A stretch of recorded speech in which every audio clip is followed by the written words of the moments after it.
Rodney, for having me back. Hello, everybody. This is one of my favorite networking groups. It really is.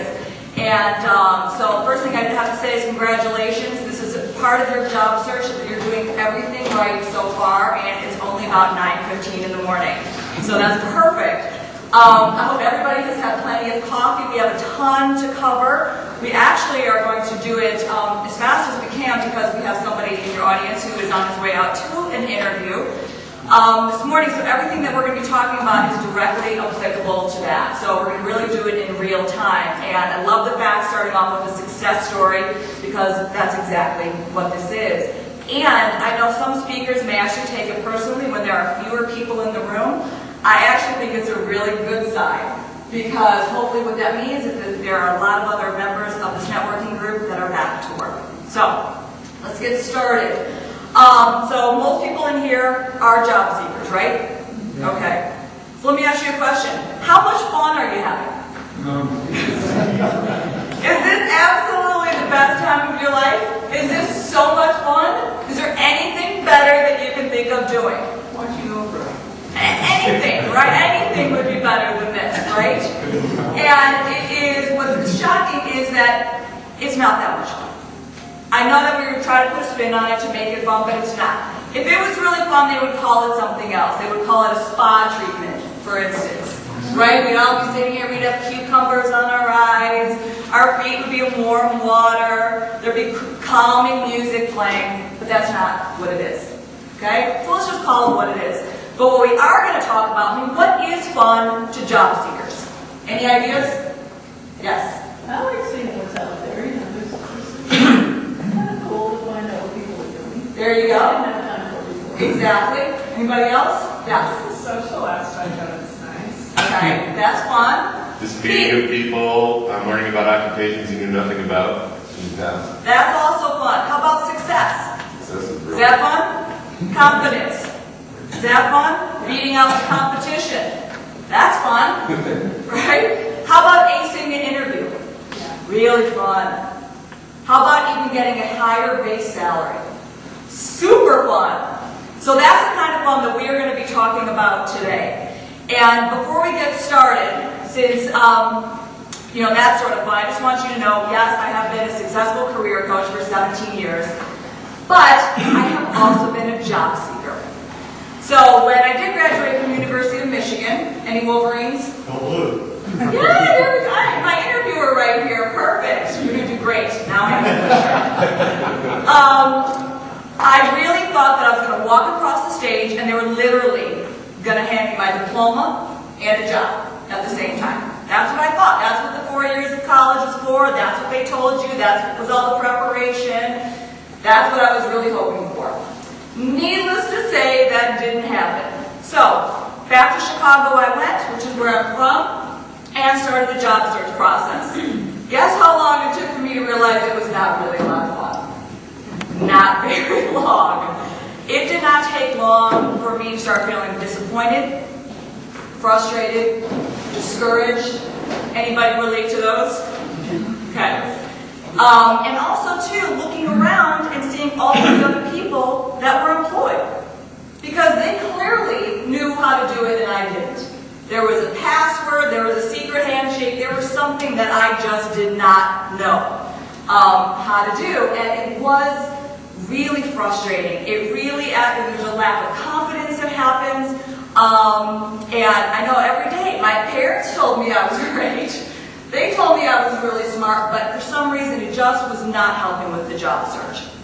But the good news is that you are never a job seeker forever. It is finite. And I, too, found my first job at the Chicago Bar Association. Now, I can't exactly tell you what the title of the position was because there wasn't one. It was literally an empty desk in the hallway. Now, it wasn't even just an empty desk. They must have dragged this empty desk from the depths of some sort of storage room. It was dusty, it was broken, the drawers squeaked. One of the drawers was completely permanently locked. There was engravings on the top. I didn't have a pencil, I didn't have a paper clip. Empty,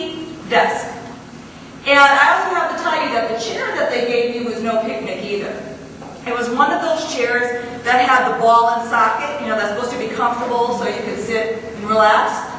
Okay, the only position that my chair could not hold was the upright position.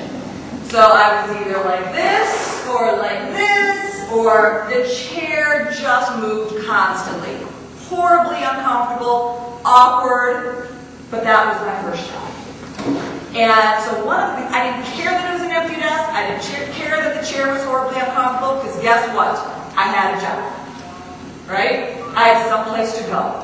I had a purpose, I had a goal, I was riding the L with all the other commuters, I was feeling great. But I have to tell you, it didn't last terribly long. I started getting a little bored. That empty desk was now an empty desk. But it really was not until I started changing my attitude and my perspective about that empty desk and that uncomfortable chair that I realized it was a magical empty desk and chair. Because it was not just an empty, old, dusty desk, it was an opportunity. It was a clean slate. It was anything that I wanted it to be. Because now, the beauty of it was that I was on the inside. So this dusty, old, broken down desk, to me, now became magical. And what I started doing was, back then, didn't know that it was networking, but I just started introducing myself to everyone in all the various departments. Because, one, it was out of boredom, but two, I really wanted to see what else was out there. Who did I connect with? Who was I relating to? What departments really interested me? And what I found was I started gravitating towards the publications department. Highly creative, deadline-oriented. They were just a lot of fun. So it didn't take long before a job opening came available in the publications department for an advertising and marketing representative. And so I thought, this is it. This is my opportunity. And so I jumped at the chance. Now keep in mind, I am already on the inside, right? I don't have to jump nearly as far as everybody else who's on the outside.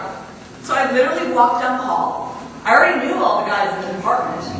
And we had a great relationship, great rapport. And so I have to say, even though we are going to be talking about interviewing today, the interview was not very extensive for this job. They asked me one question and one question only.